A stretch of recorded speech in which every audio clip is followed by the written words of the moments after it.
नमस्कार, मैं आपका प्रतीक शिंदे। आज बात करने वाला हूँ सीरियसनेस के बारे में। अगर मैं आपसे ये पूछूं कि आप अपनी लाइफ से कितने सीरियस लेते हैं अपनी लाइफ को, तो आपका जवाब होगा बहुत ज़्यादा। सुबह से लेकर रात तक लगे रहते हैं काम काम काम में। और फिर भी अगर मैं आपसे पूछूं कितना आप बचा लेते हैं और कितना फ्यूचर के लिए आप सेव कर लेते हैं, तो शायद आपका जवाब होगा at the end of the month 0।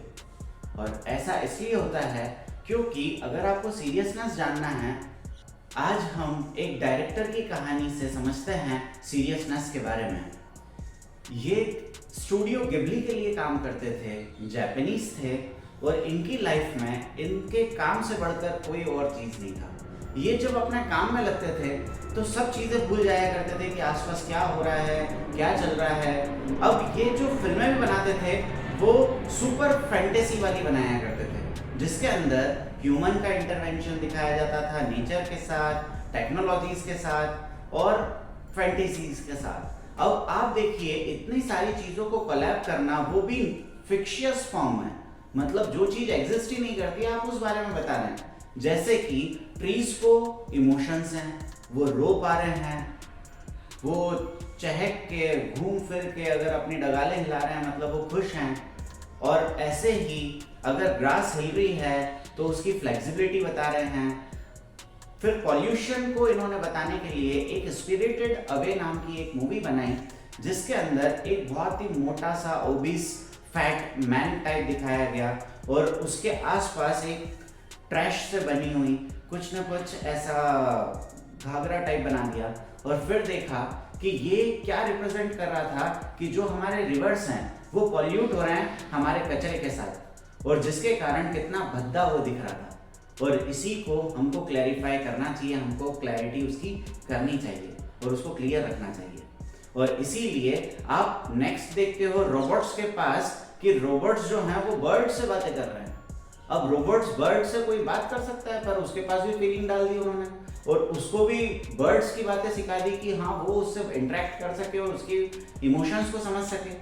तो इस टाइप के थे ये हायाओ मियाजाकी। अब ये जो जापानीज डायरेक्टर थे, इनकी सबसे बड़ी बात जो थी वो यह थी सीरियसनेस के अबाउट कि ये इनके पास मोबाइल तो आ गया था 1990s में ही, कंप्यूटर भी आ गया था इनके पास, पर ये उन सब चीज़ों का यूज ही नहीं करते थे। ये सीधे सीधे सभी चीज़ों के सारे कैरेक्टर्स के ड्राइंग बनाते थे पेपर के ऊपर, और इतना खो जाया करते थे कि इनको ये भी नहीं पता होता था कि संडे है या मंडे। हम तो ऐसा होता है कि अगर संडे के बाद अगला मंडे भी आता है तो उसको भी ब्लडी मंडे मान लेते हैं। तो आप समझ सकते हैं हमारी सीरियसनेस और उनकी सीरियसनेस के फ्लो के बारे में।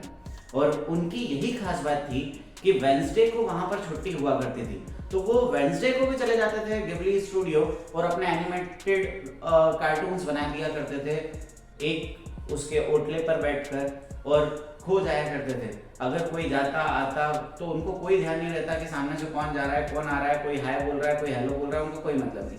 वो अपने वर्क में ही लगे रहते थे। और फिर इन्होंने जब रिटायरमेंट भी लिया तो भी क्या हुआ कि सभी लोग बैठे हुए थे, ये भी बैठे हुए थे, इन्हीं की मूवी इनको दिखाई दी कि इन्होंने कितनी ज़्यादा अच्छी चीज़ें बना डाली इनके पूरे लाइफ स्पैन में।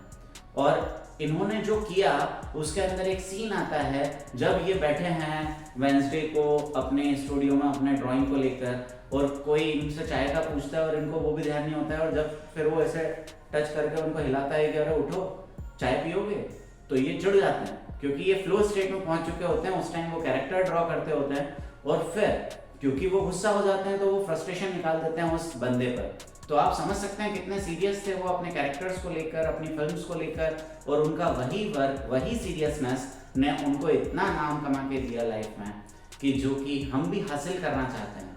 और इसीलिए हमें भी यह सीरियसनेस उनसे सीखनी चाहिए, और यही आज के वीडियो से मैं आपको बताना चाहता था।